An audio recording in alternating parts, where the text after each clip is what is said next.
Hi, I hope you guys are all having a good day. My name is Anson Millard, and I'm here to talk a little bit about how ADHD impacts relationships.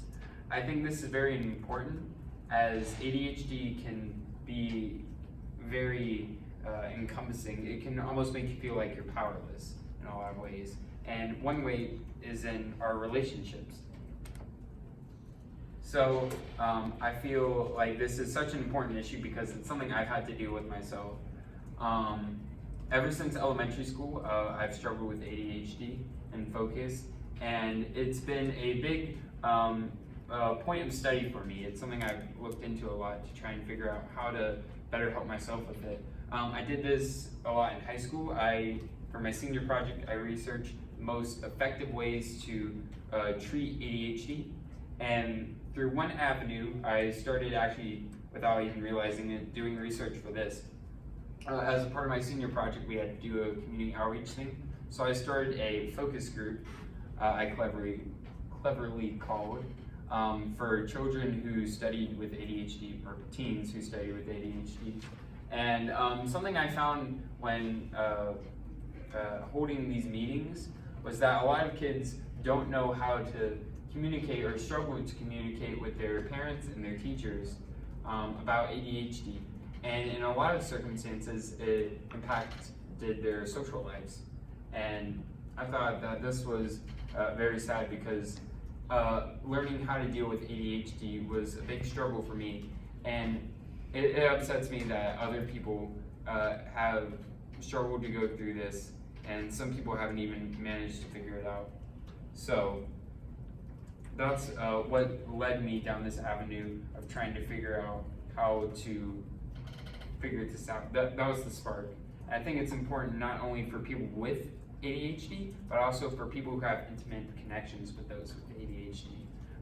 As I said earlier, the parents, teachers, and spouses of those with ADHD, because it not only affects the person with ADHD, but it can affect how others perceive them. So it's something that I think needs to be figured out. Before I go any further, I'd like to define what ADHD is. So ADHD is an acronym that stands for Attention Deficit Hyperactivity Disorder, and some of the most common traits of it are inattentiveness, disorganization, impulsivity, and disorganized again. You know, it's so important that it's got to be up there twice. But these conditions can make it very difficult for the person with ADHD to make through classes and such, and to be able to focus, have a routine. And it's important to deal with this, and it's important to give some background for why that impacts relationships. These things, if you are in close contact with someone with ADHD, can sometimes be frustrating and can affect how you interact with them, which can affect perceptions of people on both sides, which can muddle relationships and cause contention. So I'd like to start with parents. Now, these, since I didn't want to source anything, are pictures of me and my family. There's my brother, me, and my two parents. And I'll start by saying parenting is stressful in every situation, but I could probably say even more so for a parent who has an ADHD child. There's a lot of work that goes into it. My mother, when I was younger, helped me try to figure out my ADHD and how it affects me in school and in life. And I know that was very difficult for her, and it wasn't always clear what to do, because when you have ADHD, a lot of it's internal and you really can't always tell on the outside. ADHD can often be perceived as just laziness or disinterest, so it can be difficult to tell how it is affecting your child, and also you want what's best for them. You want them to be able to focus and succeed. So when they don't always do that, it can be very frustrating. I found through research that parenting a child with ADHD can cause more stress, less satisfaction with parenting, and more depressive symptoms than average, which just says a lot to how much ADHD can affect someone. Also, children with ADHD are often more acutely aware of interpersonal relationship issues, so issues with the mother and the father, and this can help, this hinders them and can further exacerbate their symptoms, and can then lead for more denial or defiant behavior, which again just adds more stress to this parent and child relationship. Parents often feel powerless in this because it feels like this never-ending cycle, and that their children are out of their control, because in a lot of ways they are. It's something that can be helped with medicine, but is also more of a personal battle. So there's ways to help this. There's certain things that both the parent has to do and also the child. Parents need to be willing to handle raw emotions, because that's what you're dealing with when you have a child with ADHD. They have to be able to work on self-control. It's very natural for a parent to be frustrated, especially when dealing with something as aggravating as ADHD. It's frustrating for the child too. So they need to be willing to be able to control it in some points. And also be encouraging, because it's not something that you solve once and then you never have to deal with again. It's something that can be very controlling and very gripping. So it's something that a child will need encouragement on. You also want to try and avoid accusation, because very likely it's not the child trying to do something purposeful to aggravate a parent. It's just the unfortunate situation that they're in. You also need to be firm but fair. I mean, you have to have rules and you have to keep them in place, but you also want to be reasonable, because with an ADHD child, they want to go out, they want to do things, they want to get these new experiences. Also, you should maintain a sense of humor, being willing to still have fun with your child and still enjoy them while still instituting a good relationship. And I think children with ADHD also need to be acute to this and be willing to understand that it's difficult to be a parent and still work to try and have good connections with their parents. So next I'll move on to teachers. I love this picture. This is from my school's musical, my senior year. I'm dressed up as a clown. That's my course teacher who taught me for 4 years. And I think she's a great example for how relationships can develop and need to be figured out when ADHD is taken into account. More on that later. But there can be a lot of issues, because in a lot of senses, teaching is standardized. So each child is supposed to get the same education. And in very rare instances are teachers, in high school at least, able to deviate from that and to give children individualized education.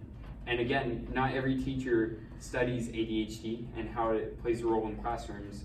So if a teacher were to see me in class and I might be on my ADHD stuff, not focusing, they might just assume that I was disinterested in the class or bored or didn't really want to be there. And that is they're gonna respond to that with not giving that child as much of well, I'd say they wouldn't respond to them the same way they would a child who's always paying attention. And that's just natural. And this can lead to conflict if it happens often enough. And it can also lead to them having a weaker student-teacher relationship. And it's found that relationships between teachers can affect grades and can affect the overall enjoyment of the class. So these are very important. Stronger connections will lead to better performance, as I was saying.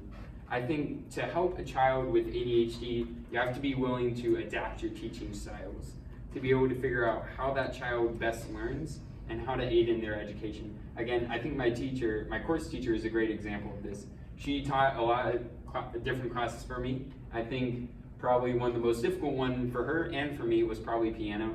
I took piano for 2 years. I can easily say that I hate the piano. I do not like that instrument. I think it has its purpose, but I just didn't enjoy it. but I think I'm very glad I took the class because it helped me learn a lot of different things. But anyways, our piano class was very small. It was in this tight room upstairs. The pianos were like this close to each other. There was barely any room. You were expected to sit down for an hour and play piano quietly, and that was hell. It was very difficult for me, and I think my teacher realized this. It wasn't something that I could always just sit down and power through.